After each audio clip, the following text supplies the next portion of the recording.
After a premature cancellation by a certain streaming service that shall remain nameless, Tuca and Bertie have built a new nest on Adult Swim, and this summer they're back to ruffle more feathers with season 3. Joining us now, Tuca and Bertie's creator Lisa Hanawalt and the stars of the show, Tiffany Haddish, Nicole, Beyer, and Sasheer, Zamata. Thank you guys so much for coming.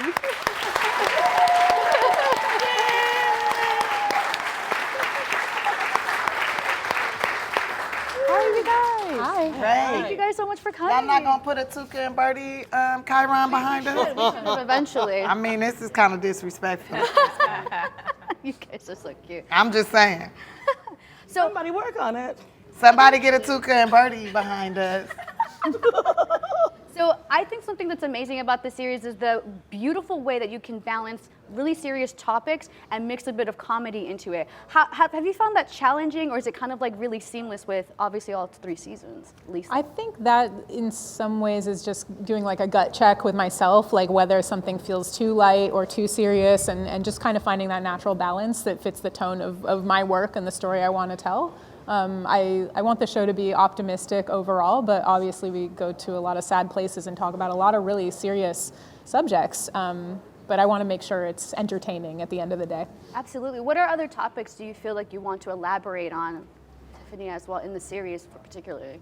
That we have elaborated on and you haven't seen? Oh, that we haven't elaborated on? What should I write about next? I think you should write about, okay, I got some issues.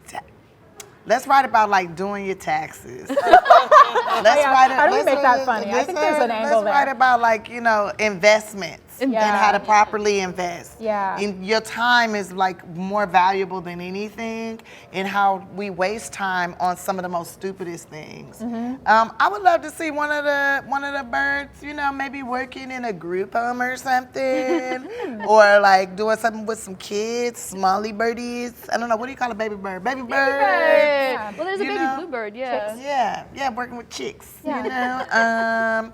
I'd like to see something with some, you know, like what's the nightlife really like, you know.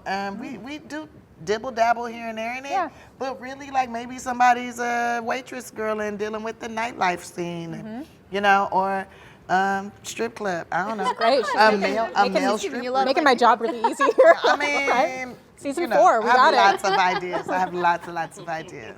Now, Nicole, you play actually a couple characters in the actual show. So yeah, many. I know, a lot. I couldn't list them all. But how do you find the voice for these characters? Does it kind of come to you, or does the character come first and you kind of make the voice? So I'll read the script, and then based on the character I'm doing, I'll find someone in my life. Like the realtor is based on my mortgage lady, who's delightful. Like when I first spoke to her, she was like, I was worried about getting the loan, and she was like, Nicole, they're not gonna give you a loan if you can't pay it back. And I was like, that was the housing crisis. And she's like, you got me. So that became the realtor, and it's like fun to inject people I meet in life into the characters. And you probably do a dynamic on the spot, or do you think about it beforehand? Oh, I try to be prepared. So I think about it beforehand. But then sometimes Lisa will be like, I think it sounds a little bit like this. And then we'll just like kind of have fun bouncing back and forth until we find what the character is. Yeah, we find it. Sometimes I'm like, this character is just like really awful and annoying, but I don't know in what way yet. So can we try a couple different things and kind of find what that character would be? They're like, is it in the nose? Or is it That was the one. Oh, was it? Yeah. Now, obviously, Reggie Watts and Ali Wong and Steven Yeun are in the show as well. How is it like working with them on an animated show, unlike kind of like doing something that's more live action, Tiffany? I don't get to actually be with all of them. I got to do some stuff with Allie, and that was super fun. I mean, me and Allie hang out outside of work anyways. We're actual friends. But when it comes to the other guys, like I work with all of them on different stuff, or I see like Steven in the streets or whatever. You know, like we be in the streets. So I'm seeing Reggie in the streets and be like at a premiere, like, what up, Reg? What up, Dad?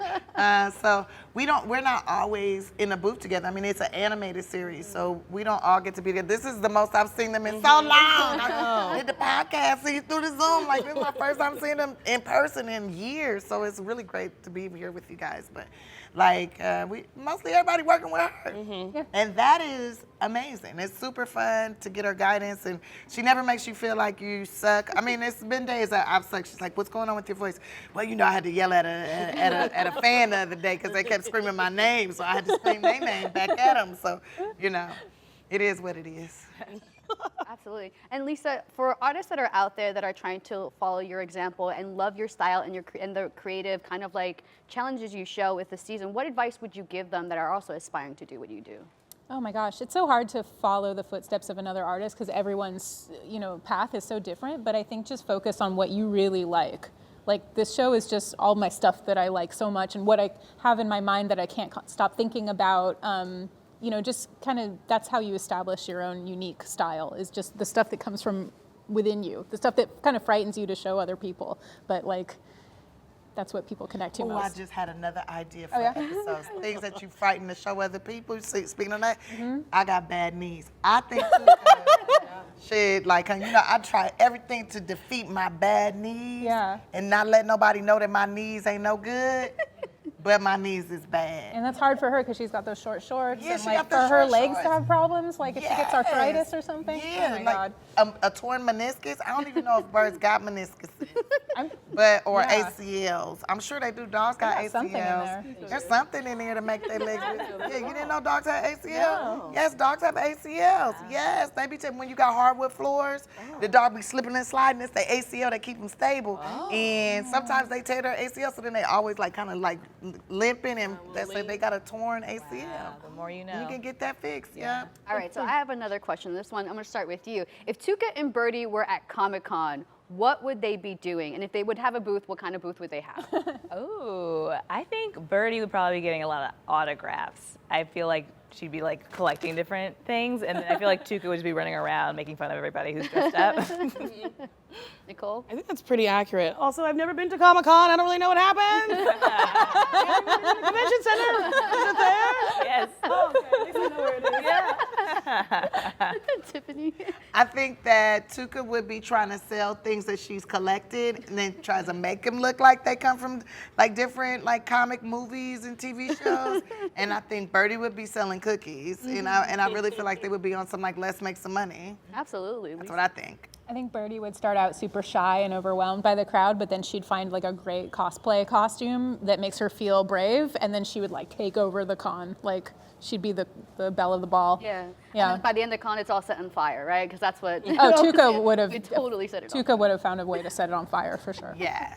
Well, And then they'd be like, the roof is on fire. We don't need no water. Let the Comic-Con burn, Comic-Con, burn. I love you. Well, guys, thank you so much for coming today. I hope your Comic-Con is great, but thank you again. Thank you so much. You can catch new episodes of Tuca and Bertie on Adult Swim and HBO Max, and you can catch lots more from Comic-Con right here on IGN.